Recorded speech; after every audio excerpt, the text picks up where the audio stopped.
I am the new interim dean of SPD, and I want to begin by again recognizing the people who were so critical in putting this together. Of course, Patricia Aceves from TLT, who we've already met, of course, and Linda Unger from SPD, who was here a moment ago, but you've already met her as well.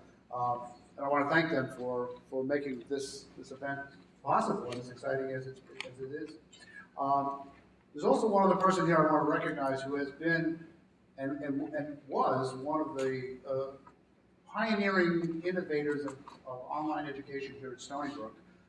He's my predecessor, the dean of SPD, is Paul Edelson, and I think we really need to give Paul a round of applause because he was one of the first people here at Stony Brook who spoke so eloquently and strongly about the need for effective online education and the possibilities that now we're starting to see these possibilities come to fruition, and I think it's really important that we recognize one of our pioneers. So, Paul?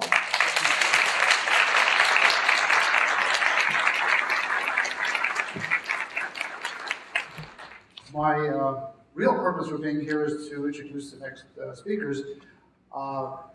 They are both people who are very well known to me, and who I could say lots of things that they would not want me to say about you, but I won't.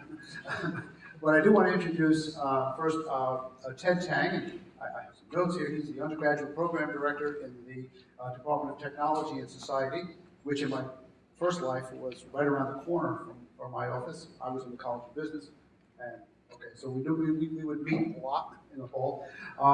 He's a professor there. He teaches electrical engineering, computer science, management of information systems, electronic commerce, graduate and undergraduate level. He has assisted the College of Engineering and Applied Sciences in establishing the hybrid Master of Science in Technological Systems Management degree, and utilizing real-time video conferencing technology for teaching students in Taiwan. So that's a kind of a really long distance education.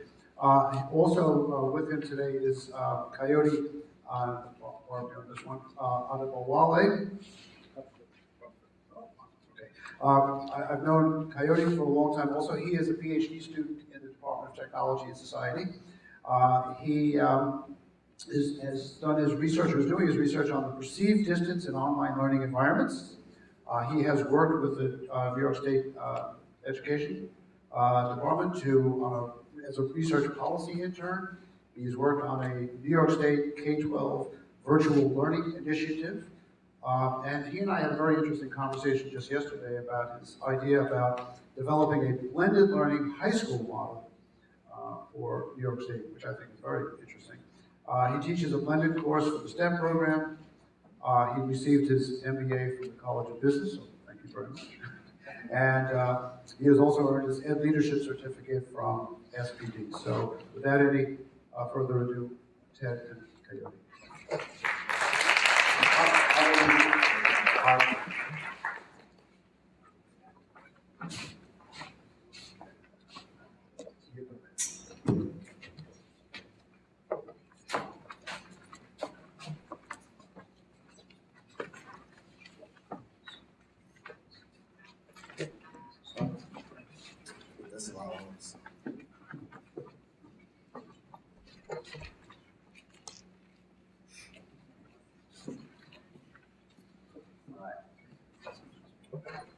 Kayode is putting around the PowerPoint. Let me start. Okay, this is Teng. When we start the online course, the first statements we always do is, I probably appreciate it. Can you see me? Can you hear me? Okay? Yes. Oh, but you don't have the answer. Important part is all our courses, our students, not here. 8,000 miles away. In Taiwan, in Korea, and China. We started this program 10 years ago. Okay? And I'll give you some history of this whole thing, share with you. Some part very sweet. Some part of this pretty sad. Okay? But I share with you many, even today, this week, I teach 2 courses online. Okay? One locally, one with China. All right? So every week, we learn new experiences. Because when you talk to students in different locations, different problems come up. Okay? It's not easy. Especially if they don't speak English. All right? However, we run a program under SONY, under State University of New York. All the courses must be in English. All right? All right, so I'm going to start 10 years ago, or 11 years ago, 2002. Teng was here. This program was approved by Graduate Council. Okay? We started off this program in Taiwan. At that time, we were using asynchronous Blackboard. Didn't go too far. Number one, they are in Taiwan. They were in Taiwan. When you hear them, they didn't like it. So therefore, we have to, within 3 months, to change to face-to-face. And you understand, there's no way you can send a professor to be there more than even 3 days. Nobody want to go there 1 week except to travel and have a nice vacation. Okay? So we have to solve problem. Fortunately, when I talked to, at that time, Rich Reader, he introduced a program called Horizon. Okay, before that, I went through Microsoft Media. That experience was so bad. When I turned on the program, every part of my computer froze. Okay? I said, I cannot use this. So therefore, when I see the Horizon, at least students can see me, hear me, but I cannot see students. Although there's some delay, they come 1, 2, 3. When I say here, then hear my voice about 4, 5, 6 later. At the beginning, this is it. What's wrong with this? But I think once they get used to it, it's okay. So therefore, when I start every class, I always say, can you see me? Can you hear me? It's not a joke, it's a reality. Okay? So everybody, so start the program. The program actually ran for 11 years. All the students in this program are working people. Okay?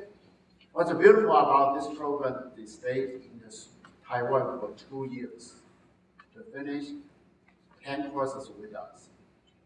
And also those programs, what we call Sutro program. Okay? For the student group, people know what we call Sutro. The best part of this program is end of 2 years, they have to be here for 2 weeks. Otherwise, people say, you got a storybook degree, where's the storybook? I don't know. Okay. Now, they've been here for 2 weeks. Don't think of this 2 weeks are a vacation, okay? The last week, I talked to the students. How many hours do you sleep? He said the whole throughout this last week, lucky they can sleep more than 3 hours. They have to finish a big project. Okay? So we went through the 10 years, we graduated about 180 students. Still going. But already trouble with this program. A couple of problems, because this is all the foreign students, international students. Not only you require the GPA has to be 3.0, but most important part is the language. In Taiwan, there's a language test called TOEIC. It's a very interesting story again. Graduate school led us to accept the students start from 650 every year increase 20 points. Up to now, it's 850. Why? They want to match it twice with the TOEFL. So right now, TOEFL 85, IELTS 65, 6.5, and 1 850. Okay? So those problems is very challenging to us. Okay. 2 years ago, all right? We have a good contact in China. We start the first program in Wuhan, which is only walking distance from Macau, which is not too far from Hong Kong either. Lucky enough, this school is a branch of Beijing Local University, which is a big university. Also, very important, they are a branch of Hong Kong Baptist University. And you understand, all the universities in Hong Kong speak English. So therefore, this school, all 4 years program, nothing but English. I've been told this is the only school in whole China is authorized to do so. With this, we got a very nice exceptions from graduate school. They don't have to take TOEFL. Wow, what a relief. Okay, so the first class started in last year, August. Okay, the first class consists of 35 students. I generally start the first class. Okay, I run the program, but I don't want to teach everything. Okay, this is another very important.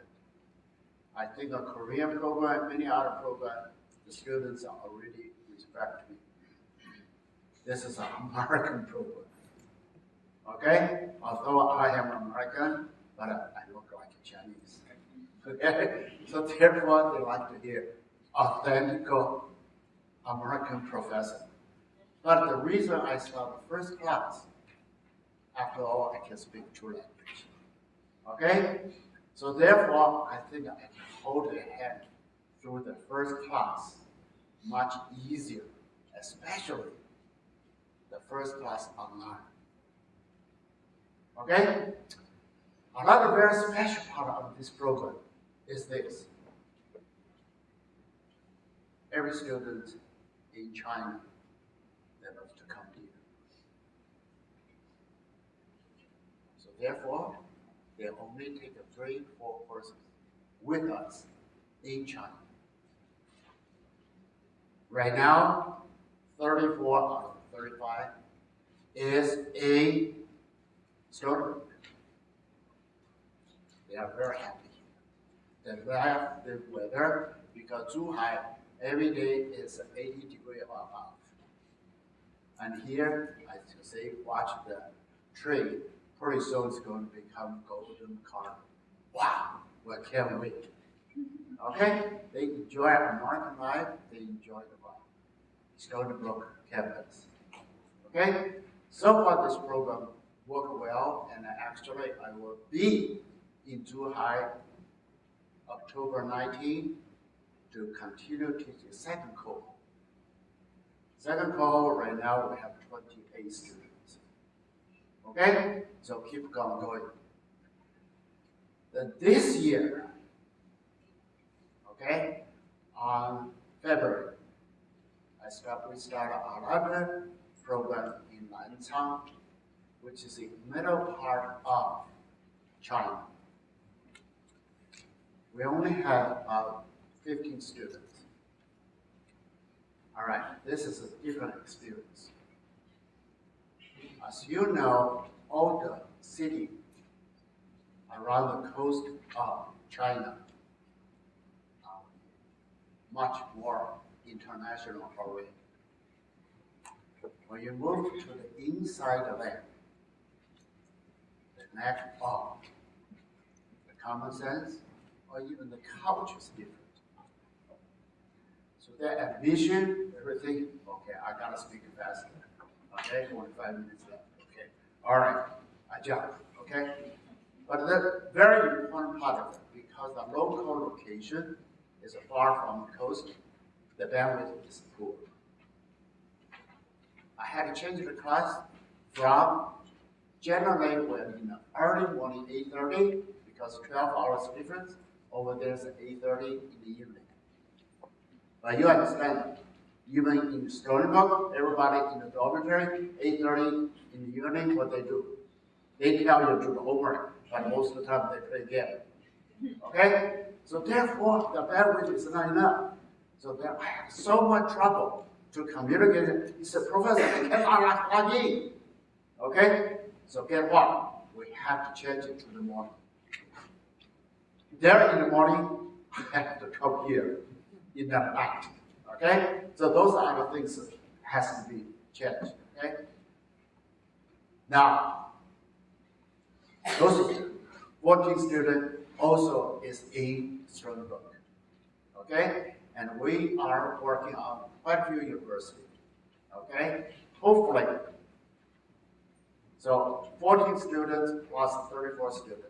Right away, in our department, at enrollment 48 students, which is pretty substantial increase to enrollment. So which means, don't think about this overseas program, but it actually help domestically. Okay?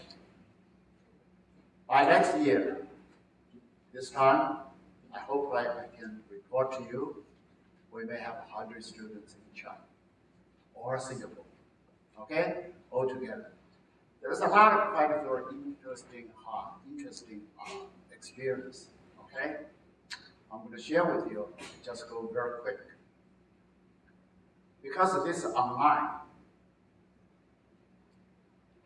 they may not eat. How do you know what they're doing? Especially adult connection to see them. Guess what? Later I use a small trick. Ask the small questions. Raise your hand. I see how many people raise their hand. So everybody raise their hand. Okay, you are there. Okay, these are the things. Later also I have a small class. I think that most people using Skype. Your Skype can talk to 1, 2, 3 people easily. But how about share video? And more important, can you share the PowerPoint? But I do find out it's free software share with you called Zoom. ZOOM. Guess what? Not only they see me, I see them, but also they see my PowerPoint. Okay? All those things you get. But the most important part, we do so many years, graduate so many people. Somebody has to do some research. Because there's so many data has to be evaluated, analyzed. What's the bottom line of the whole thing? Hopefully we can help people, students, learn better. So I'm going to give this to my student in the PhD program, Kayode, to talk about his research in this online things. Okay.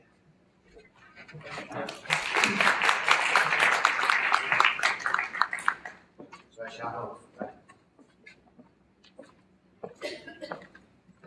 So as Dr. Ted mentioned, we have a wide range of students in our Tech and Society.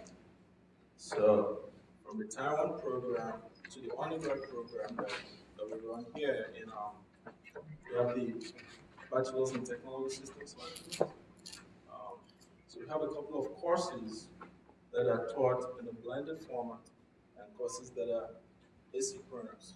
So we have the EST 391. I've been a TA for that course since I started the PhD program in 2009. So we've been collecting longitudinal data for the past, I started collecting data since 2010. And some departments will probably know me because I love to generalize my findings to the entire distance learning students in in Stony Brook University. So I've worked for the past few years. I've worked with SPD, I've worked with electrical engineering. Hopefully, I guess I can use this platform. Hopefully, I'm gonna be talking to Carrie and Paul and Joanne later on to see if we can also include their data from their programs. So, as Dean Sexton mentioned, my research focus is on understanding the perceived distance that between students and instructors in online learning environments. And as some of the presenters have mentioned, when we talk about perceived distance in the field of social psychology, we know we're talking about changes in attitude as a result of interacting with objects. And that interaction is really what I'm focused on. How do you capture it in an online learning environment, in computer-mediated communication? And so one theory that I've focused on for the past couple of years that I believe is actually can stand the test of time in online learning is a transactional distance theory by Moore. So we know that perceived distance has to do with the behaviors that develop when you have individuals that are interacting via computer-mediated communication. So what's that kind of behavior that develops when that interaction is taking place? And so what Moore is saying is that you can capture that distance that exists using three main constructs. One was dialogue, one is structure, and the other one is learner autonomy. So the past couple of months, I'm only focusing on dialogue. And as some of you have already heard, the presenter from SPD was talking about a community of inquiry model. And that model speaks to teacher presence, social presence, and cognitive presence. So what's happening in the social presence has to do with the media richness theory. How much of perceived distance do students and instructors actually feel, depending on the kind of technology that they're using. So that's what I want to capture, and that's what I want to get an idea of in online learning environments. And so transactional distance has been able to help me do that. And as I said, so dialogue is one of the constructs that I'm looking at. And the operational definition I'm using for dialogue here is the positive interactions between learners and teachers, as well as other stakeholders in the program towards increasing student understanding. All right. So in terms of student understanding, what I'm looking at is student learning outcomes. So we have the cognitive aspect and we have the affective aspect. So most researchers have always focused on student satisfaction, which is the affective aspect. Okay, I want to take it a step further and look at the cognitive aspect, the grades, the achievements of students in the course, and so on and so forth.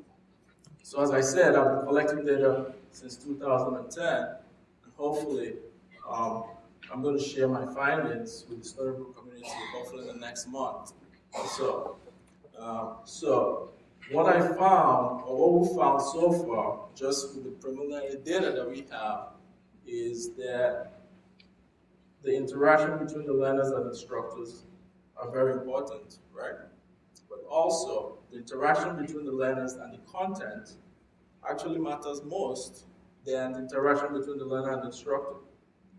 So, which is very interesting, right? So it's the content that really, I'm not saying the interaction between the learner and the instructor is not important, but when you look at the variance in student satisfaction, the learner-instructor and the learner-content interaction accounts for more than 50% of the variance in student satisfaction. So how does that translate into student achievement in the course, and how does it impact grades in the course? That's something I hope to look at going forward, but so far there hasn't been any relationship between those interactions and actually the grades in the course. And by the way, age doesn't matter, which is very interesting, especially when it comes to the K-12 arena, where I have been working for the past year. So hopefully we'll be developing a model to look at how these different interactions in online learning environments, how they influence student outcomes, and also be looking at different demographic variables. So in online learning, they call them learning environment factors and learner factors. So hopefully, we'll include that in some of our findings coming up next month. So the policy implications. So based on the preliminary findings I'm looking at, probably it's also established in the literature when you talk about requiring teacher presence in online learning courses. So that's from the research, which is great. So if you look at all the policies, for example, in New York State Ed, higher education policy, K-12 policy, you notice that in their policy they require teacher presence and they require teacher-student interaction, which is very interesting. So, I'm hoping that Stony Brook University, we have so much tremendous resources and so much infrastructure. We could be the leader in research and online learning in New York State, not just for distance, not just for higher ed, but also for K-12. And as the Sexton introduced me, I've been working with New York State Ed on the virtual learning initiative for the past year. And for the next couple of months, I'll be working with them to actually assess the data that they have from high school students taking virtual advanced placement courses in districts throughout New York State, so which is very interesting. So not only are we well versed in higher ed distance learning, but also we're going to be including K-12 learning in our repertoire, which is very exciting for me. So I think that's it. So we'll share more in the repost.